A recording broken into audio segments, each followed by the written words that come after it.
Friends, welcome to thinkers room. Friends, ఇప్పటికీ మన భారతదేశాన్ని ప్రపంచవ్యాప్తంగా అంతర్జాతీయంగా నెహ్రూ భారతదేశం లేక నెహ్రూస్ ఇండియా అనే పిలువబడుతుందా, ఇక పిలుస్తున్నారా?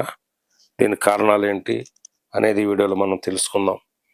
సింగపూర్ ప్రధానమంత్రి గతంలో భారతదేశాన్ని ఉద్దేశించి నెహ్రూ భారతదేశం అని ప్రస్తావించారు.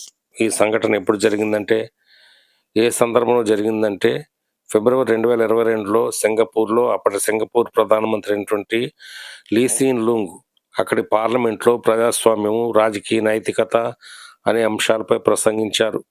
కాలక్రమేణా రాజకీయ వ్యవస్థలు ఎలా దిగజారుతున్నాయో వివరించడానికి భారతదేశాన్ని ఒక ఉదాహరణగా ఆయన తీసుకున్నారు.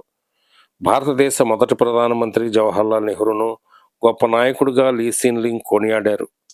అయితే ప్రస్తుత రాజకీయాల గురించి ఆయన మాట్లాడుతూ రాజకీయ వ్యవస్థలు ఎలా దిగజారుతున్నాయో ఉదాహరణగా ఆయన కొన్ని విషయాలను చెప్పారనమాట.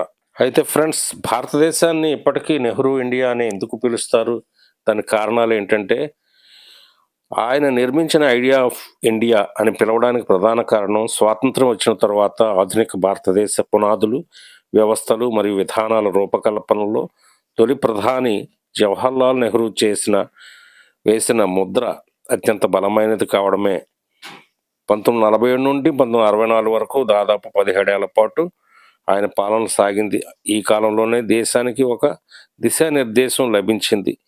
ఈ పేరుతో పిలవడానికి గల ముఖ్య కారణాలు ఏంటంటే, ఆధునిక వ్యవస్థల నిర్మాణం, పరిశ్రమలు, ప్రాజెక్టులు. నెహ్రూ భారీ పరిశ్రమలు, ఐఐటీలు, ఐఐఎంలు, ఇస్రో వంటి శాస్త్రీయ పరిశోధన సంస్థలు మరియు బాక్రా నంగల్ వంటి భారీ డ్యాములను నిర్మించారు.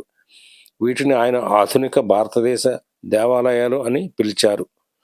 ఆర్థిక విధానం, పంచవర్ష ప్రణాళికల ద్వారా మిశ్రమ ఆర్థిక వ్యవస్థను ప్రవేశపెట్టి దేశాన్ని ఆర్థిక స్వావలంబన వైపు నడిపించారు.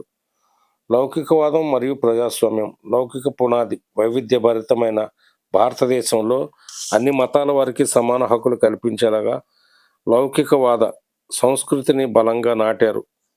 ప్రజాస్వామ్య పరిరక్షణ. పొరుగు దేశాలు సైనిక పాలన వైపు వెళ్తున్నా మరి భారతదేశం మాత్రము అలీన విధానం అనుసరించింది.